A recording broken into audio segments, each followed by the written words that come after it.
Very kind. Thank you so much. So I was sitting there in a back, and I was so annoyed because I couldn't answer the questions that you had. And my fun fact is that I actually had a profile in Second Life, and I visited the embassy of Maldives in Second Life, but it wasn't really fun. Yeah. So my name is Maciej. I have a background in tech policy. I currently focus on philanthropy, but I'm not going to speak about philanthropy unless in a classic sense as a love of men. I'm scared of public speaking, I'll put it out there, and you can follow me on Twitter if you want. I really want to get to 3,000 followers, so I count on you. So I'm going to speak today about the three plagues as I see them: solutionism, faux novelty, and determinism. And at the end of the day, I hope to offer you a little bit of homework or a little bit of a simple idea for you to take home. So I know it's the end of the day and it's the end of a long weekend for all of us. So I tried to weave in some memes from my favorite accounts. So bear with me. Right, so it seems obvious to me that we are very much living in a culture of solutionism, right? Just look at these headlines. Hackathon to solve war, leveraging power of blockchain to solve urban problems, or my favorite words, can't feed the hungry, but codes can, right? I don't know about you, but I think I have a feeling that these are all really complex issues that can't be solved. And if you don't believe me, don't take my word for it. There are two great books, Techno Fixers and To Save Everything, Click Here by Johnston and Morozov. Now, so what is the problem, right? I think we do have technical data. We have scientific evidence for decades to solve hunger, peace, have better cities. We know, at least since Club of Rome's seminal report, The Limits to Growth, on how do we slow climate emergency. For 200 years, we know what is the efficacy of the vaccines. We know how to increase social cohesion. You name it. Right? Whatever problem we take, however we slice and dice it, we probably have an idea of how to fix it. And yet, climate skepticism is on the rise, vaccine hesitancy is higher than ever, and inequality is a new pandemic, right? So what's the issue? So this leads me to my hypothesis, right? I think that no amount of computation will be able to solve today's problems. Because most of the problems that I just described are people problems. And people can't be solved or fixed. People have to be negotiated with over and over again. So challenges that we are dealing with are not technical per se, but they are adaptive. And we don't have time to go into details, but I want to point you into the direction of Professor Heifetz from Harvard, who some 20 years ago coined this incredible theory, making a distinction between technical and adaptive challenges, showing how messy the change is and how nonlinear the change is, and how majority of our challenges actually requires rethinking the very boundaries of how we act within a society. Okay, I also have a little quiz for you, so I'm going to read that out loud. Our present fears arise from the belief that our machines are picking up speed at an unprecedented rate. We are stepping up production at an unprecedented rate. We are displacing human labor at an unprecedented rate. We are frightened today because in the lessons of the past, there is no reassurance. The past never knew such a momentum, such vibration, such dislocation, such jarring transitions as we are in for. So my question to all of you is, when was this written? What do you think? Anyone? You can just shout, I can't really see you.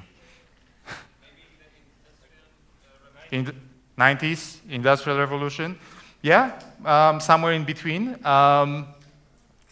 Actually, 1933, right?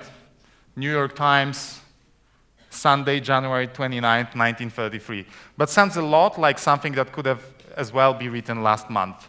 So my point here is that we have a tendency as humans to overestimate the importance and uniqueness of the times that we are living in, right? And that's fine. As humans, we suffer from so-called main character syndrome. It's our human nature. We need to feel purpose. We need to feel important. And what life would be if we realized that the things that we experience are not really that important. So it's a kind of heuristic to make sense of our existence, right? And it's also, I think, a mechanics of media as we know it today, right? It's an overrepresentation of extreme events, attention economy, however we call it. And as a result, we think that everything is new, extreme, and unprecedented.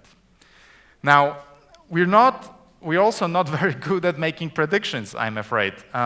Again, New York Times, 1903, an article claims that it will take between 1 to 10 million years for humans to fly.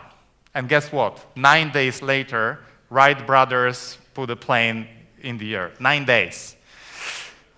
Bill Gates, no offense to Microsoft colleagues, he thought that everyone would need top 640 kilobytes of memory in your computers, right? Or iPads or whatever. Right?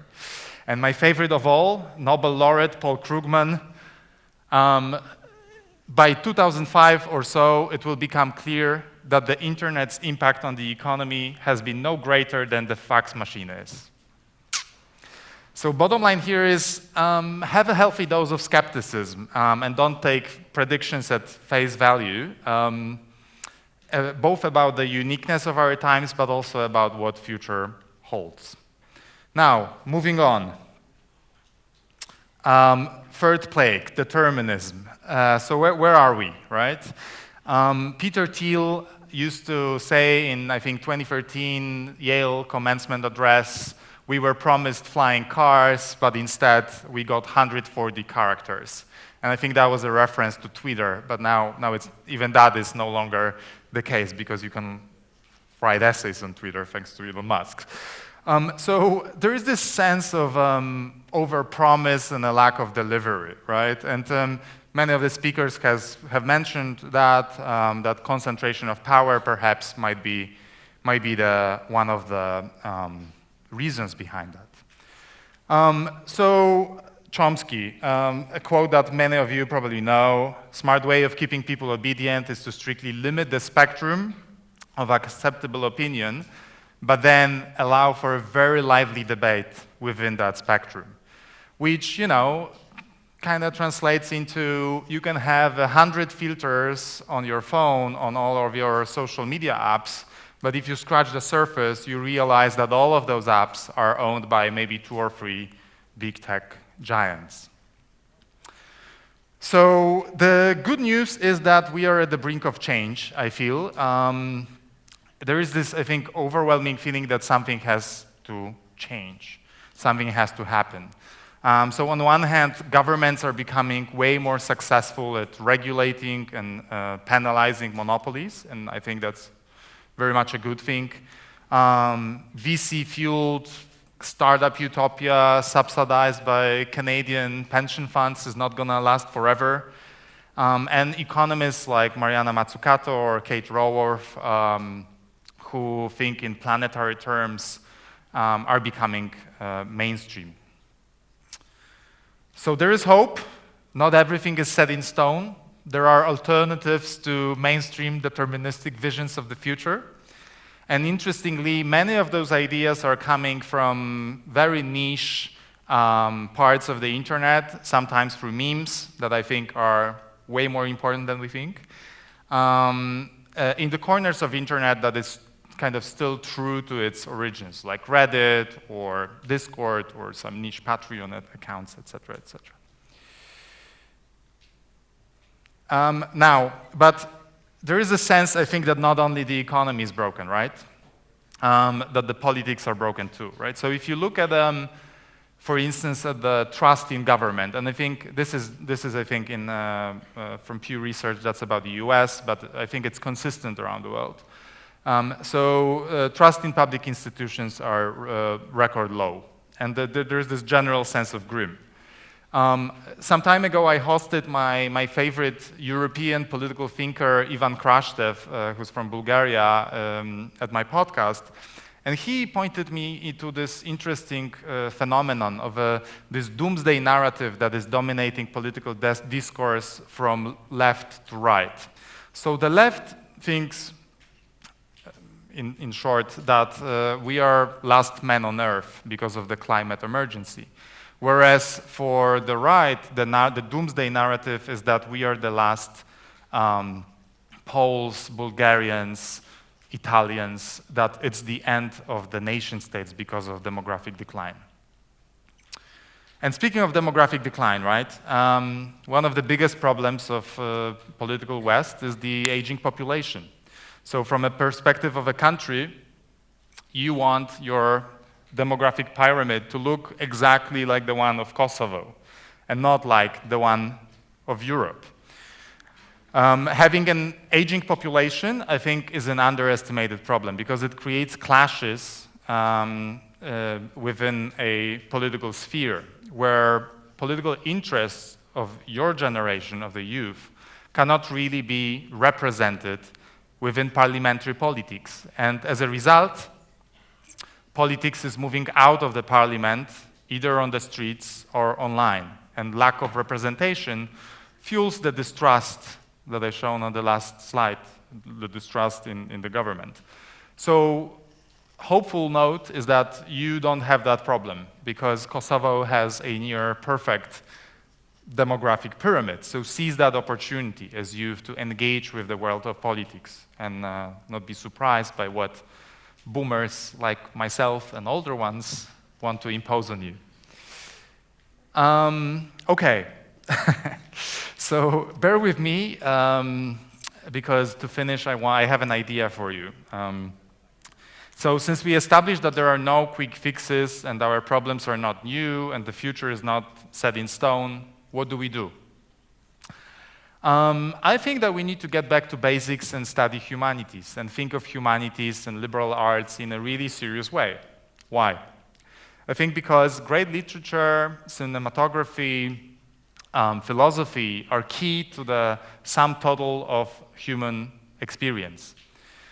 So my provocation and my idea is along these lines, right? I think the magic really begins with practice. When you start to read a text that was written maybe 30, 300, or even 3,000 years ago, and you find that one paragraph, that one part written by someone who has no idea about the life you live and all these modern technologies. But then at the end of the day, you see that these words speak to you and resonate with your lived experiences, with the dilemmas and problems that you face. Now, so I want to leave you with an idea to take home. And sorry in advance for sounding like some LinkedIn guru or whatnot, right? But first, who knows what's in the picture? See some hands in the back? Just shout. Yes. Yes, it's the cave allegory, Book 7 of Plato's Republic. Perhaps one of the most important 30 pages in the history of Western civilization, right? Where Socrates tells the story of the cave. So my ask for you and my hope is that you can, within the next week or month, grab a favorite bottle of whatever beverage you like and call a few friends and read this text together and then discuss it. And what is it about, right? So this is a story of Socrates. Socrates tells a story of people sitting in a cave and only seeing the shadows on the wall. And they think the shadows are the real world. This is the world they know. They only know the world as shadows, the illusions, the fake representations of what exists outside. Now, in Socrates' stories, one of the people is a philosopher, it can be anyone, a leader, one of you, decides to actually venture out, go out of the cave and see the world as it is, get enlightened, right? And not only see it in a form of shadows on the wall. And after that, Socrates says that this person should go back to the others and tell them that they've been really mistaken, they've been tricked. They saw the world only through those shadows and lift them up from that darkness. So I leave those questions to you. Have you seen the sun? Would you go down for others? Are you ready to get out of the cave? And I'll finish here. Thanks.